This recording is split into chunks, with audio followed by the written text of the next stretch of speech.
Bismillahirrahmanirrahim. Assalamualaikum warahmatullahi wabarakatuh. Perkenalkan, saya Asmaul Husna, jurusan Kesehatan Masyarakat, Fakultas Kedokteran dan Ilmu Kesehatan, kelas Kesmas A. Di sini saya akan sedikit menyampaikan apa yang saya pahami mengenai mata kuliah kesehatan dan keselamatan kerja. Sebelumnya kita harus mengetahui terlebih dahulu apa itu konsep dasar. K3, dalam dunia kesehatan sendiri, kesehatan dan keselamatan kerja atau K3 adalah upaya untuk memberikan jaminan keselamatan dan meningkatkan derajat kesehatan pekerja dengan cara pencegahan kecelakaan dan penyakit akibat kerja, pengendalian bahaya di tempat kerja, promosi kesehatan, pengobatan, dan rehabilitas. Selanjutnya, permasalahan tenaga pekerjaan. Yang pertama, angka pengangguran yang tinggi, gaji pekerja yang rendah, rendahnya kualitas tenaga kerja, dan pertumbuhan lapangan kerja yang lambat, persebaran lapangan kerja yang tidak merata. Selanjutnya, ergonomi dan fal kerja. Ini saling berkaitan satu sama lain. Hal ini dikarenakan fal kerja adalah ilmu tentang tubuh manusia yang saat sedang bekerja, sedangkan ergonomi kerja adalah aturan yang berkaitan dengan kerja. Selanjutnya, kendali kecelakaan kerja. Pengendalian kecelakaan kerja dapat dilaksanakan dengan metode pengendalian teknik rekayasa yang meliputi eliminasi, substitusi, isolasi, dan ventilasi, pendidikan dan latihan, pembangunan kesadaran, evaluasi melalui audit internal, penyelidikan insiden, dan etiologi serta penegakan hukum. Selanjutnya itu toksikologi industri. Dapat diartikan sebagai ilmu yang mempelajari tentang bahan dan racun yang digunakan, diolah dan dihasilkan dalam suatu proses industri yang berdampak terhadap kesehatan pekerja. Hampir semua jenis industri menggunakan berbagai bahan kimia yang memiliki sifat yang toksik.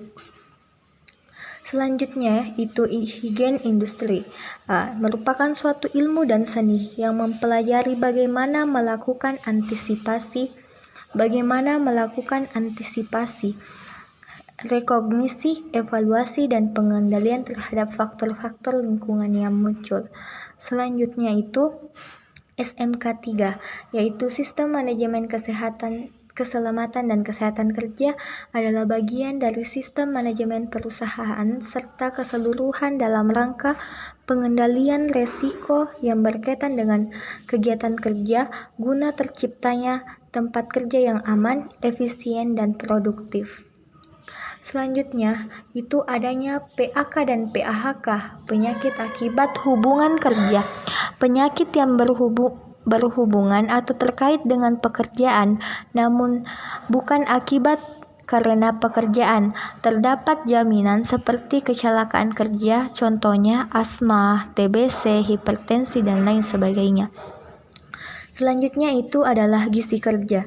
Gizi kerja adalah gizi yang diperlukan oleh tenaga kerja untuk memenuhi kebutuhan sesuai dengan jenis pekerjaan yang dilakukan. Pemenuhan gizi kerja tidak hanya untuk meningkatkan derajat kesehatan, bertujuan lebih jauh lagi, yaitu untuk mencapai produktivitas kerja yang setinggi-tingginya. Selanjutnya itu adalah psikologi industri. Psikologi industri adalah ilmu yang mempelajari perilaku manusia di tempat kerja. Ilmu ini berfokus pada pengambilan keputusan kelompok, semangat kerja karyawan, dan motivasi kerja, dan lain sebagainya. Selanjutnya, yang terakhir itu adalah APD, yaitu alat pelindung diri, adalah kelengkapan wajib yang digunakan saat bekerja. Sesuai bahaya dan resiko kerja untuk menjaga keselamatan pekerja itu sendiri dan orang yang ada di sekelilingnya.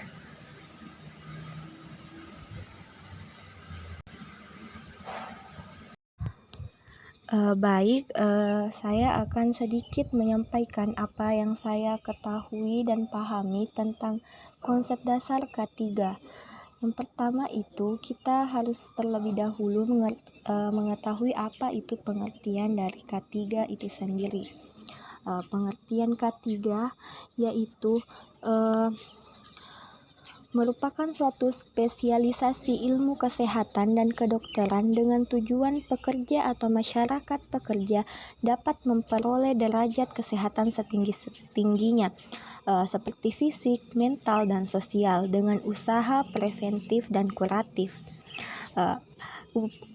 Suatu upaya menjaga keamanan, kesehatan, dan keselamatan pekerja dalam melaksanakan pekerjaannya dan masyarakat yang ada di sekitar lingkungan kerja. Selanjutnya itu tujuan K3. Tujuan K3 itu sendiri yaitu meningkatkan dan mempertahankan derajat kesehatan setinggi-tingginya baik fisik, mental, maupun sosial, mencegah terjadinya akibat kerja dan kecelakaan yang disebabkan oleh lingkungan dan kondisi kerja, dan selanjutnya menempatkan dan mempertahankan lingkungan kerja di mana pekerja dapat beradaptasi baik secara fisiologis maupun biologis. Selanjutnya itu kita masuk pada permasalahan ketenaga kerjaan. Permasalahan ketenaga kerjaan di mana kita harus mengetahui terlebih dahulu apa itu tenaga kerja. Tenaga kerja adalah orang yang mampu melakukan pekerjaan guna menghasilkan barang dan jasa, baik itu untuk memenuhi kebutuhan pribadi maupun kebutuhan masyarakat. Selanjutnya itu permasalahan tenaga kerja yang ada di Indonesia. Yang pertama itu sering terjadi jumlah angkatan kerja yang banyak, kualitas angkatan kerja relatif rendah, persebaran tenaga kerja yang tidak merata, kesempatan kerja yang masih terbatas, dan gaji pekerja yang rendah. Pertumbuhan lapangan kerja yang lambat, jaminan sosial yang kecil, kesejahteraan hidup yang rendah, dan pemutusan hubungan kerja atau PHK. Selanjutnya yang paling terakhir, yang paling sering yang ada di Indonesia itu adalah masalah pengangguran. Selanjutnya kita masuk pada pengertian ergonomi. Selanjutnya kita masuk pada pengertian ergonomi. Di dalam pengertian ergonomi ini, menurut Sumakmur, ergonomi adalah ilmu serta penerapan yang berusaha menyelesaikan pekerjaan dengan lingkungan terhadap orang atau sebaliknya dengan tujuan tercapainya produktivitas dan efisiensi tinggi melalui pemanfaatan manusia seoptimalnya. Selanjutnya, manfaat ergonomi yaitu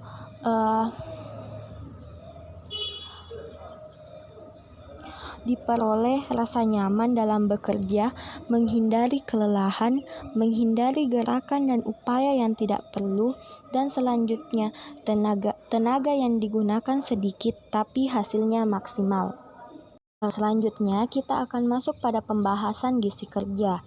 Nah, di gizi kerja ini kita dapat mengetahui pengertiannya terlebih dahulu, yaitu kalori atau nutrisi yang diperlukan oleh tenaga kerja untuk memenuhi kebutuhan energi sesuai dengan jenis pekerjaannya. Tujuannya untuk meningkatkan kesehatan tenaga kerja dan meningkatkan produktivitasnya.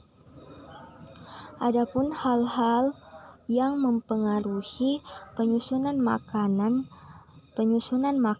bagi tenaga kerja, yang pertama itu pola makan, kepercayaan atau agama, keuangan, daya cerna, praktis, volume, dan variatif.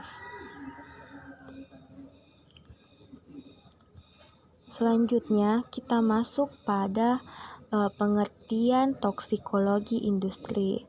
Pengertian toksikologi industri ini yaitu ilmu yang mempelajari bahan kimia sebagai bahan baku, bahan perantara, atau bahan yang diproduksi di industri yang memapar pekerja.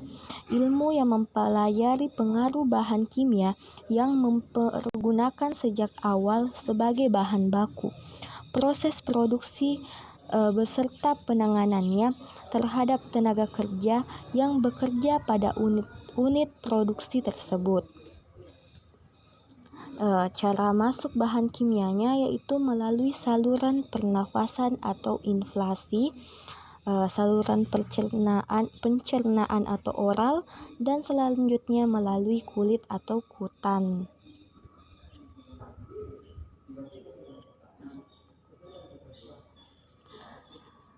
Selanjutnya, kita masuk pada SMK 3. Di sini tujuan penerapan SMK 3 ini yaitu menempatkan tenaga kerja sesuai dengan harkat dan martabatnya sebagai manusia. Contohnya pada pasal 27 ayat 2 Undang-Undang 1945.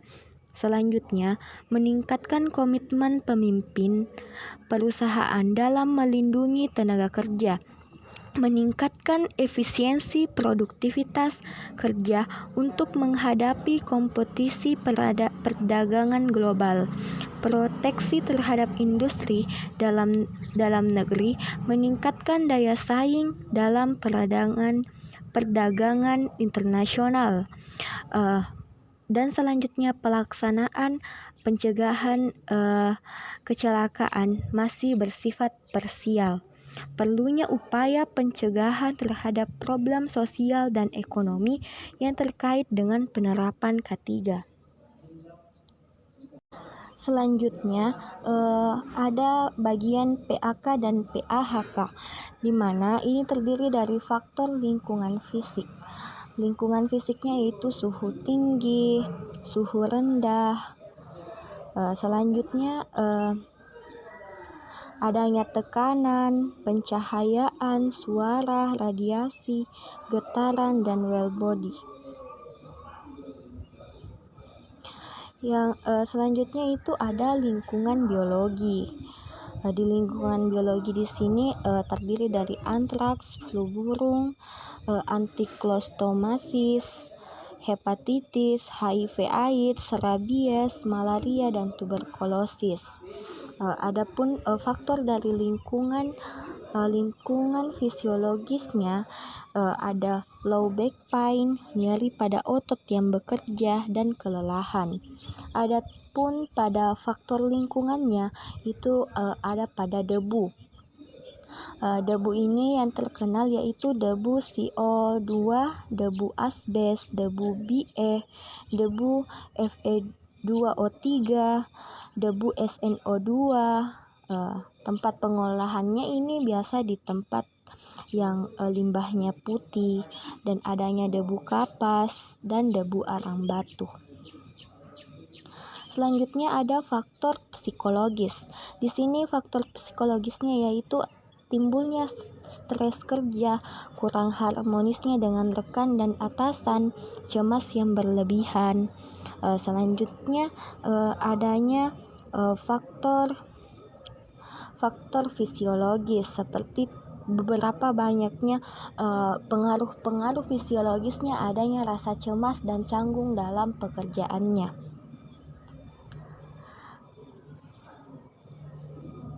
Selanjutnya kita masuk pada konsep kecelakaan kerja. Kecelakaan kerja ini adalah peristiwa yang tidak terduga dan tidak diharapkan menimbulkan kerugian ekonomi, hilangnya waktu kerja, biaya pengobatan, dan penderitaan. Penyebab kecelakaan kerja itu ada beberapa teori yang menyebabkan. Yang pertama itu teori kebetulan murni, kecelakaan yang terjadi atas kehendak Tuhan. Selanjutnya itu teori kecenderungan kecelakaan, yaitu mempunyai sifat-sifat pribadi yang cenderung untuk mengalami kecelakaan. Selanjutnya itu teori 3 faktor utama. Yang pertama itu penyebab kecelakaan adalah peralatan, lingkungan, dan manusia itu sendiri. Selanjutnya itu higien industri. Higien industri merupakan ilmu dan seni yang ditujukan kepada antisipasi, rekognisi, evaluasi, dan pengendalian faktor-faktor lingkungan yang timbul dari tempat kerja, baik itu gangguan kesehatan ataupun ketidaknyamanan signifikan di antara pekerja atau komunitas masyarakat. Selanjutnya pengendaliannya yaitu dalam higien industri ini memiliki tujuan untuk memastikan bahwa pekerja yang terpapar stres dari zat kimia berbahaya dan agen fisika tidak menjadi pekerja dengan penyakit akibat kerja. Jumlah yang perlu diukur adalah konsentrasi atau intensitas dari bahaya umum serta durasi dari pajanan. Selanjutnya kita masuk pada pembahasan APD. Nah, di APD ini pengertiannya yaitu seperangkat alat yang digunakan oleh tenaga kerja untuk melindungi seluruh atau sebagian tubuhnya terhadap kemungkinan adanya potensi bahaya atau kecelakaan kerja. APD dipakai sebagai upaya terakhir dalam usaha melindungi tenaga kerja apabila usaha rekayasa dan administratif tidak dapat dilakukan dengan baik. Adapun jenis-jenisnya yaitu APD alat perlindungan kepala, muka dan mata, telinga, pernafasan, tangan, kaki, dan pakaian pelindung atau safety belt.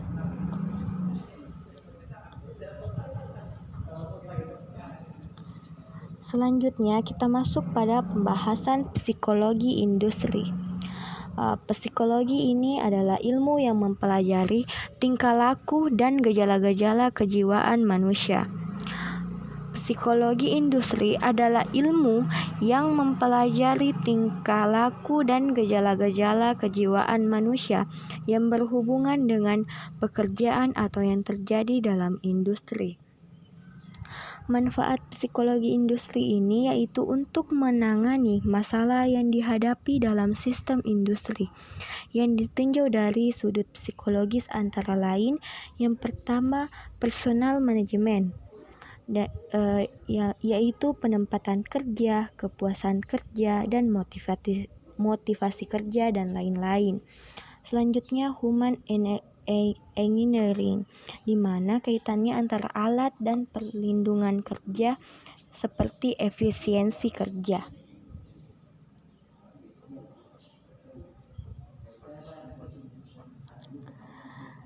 Nah, baik, itulah tadi materi yang saya pahami tentang konsep dasar K3, permasalahan tenaga kerja, ergonomi dan fal kerja, PAHK, kendali kecelakaan kerja, gizi kerja, SMK3, toksikologi industri, psikologi industri, APD, dan higien industri. Mungkin itu yang dapat sempat saya sampaikan. Lebih dan kurangnya mohon dimaafkan. Wassalamualaikum warahmatullahi wabarakatuh.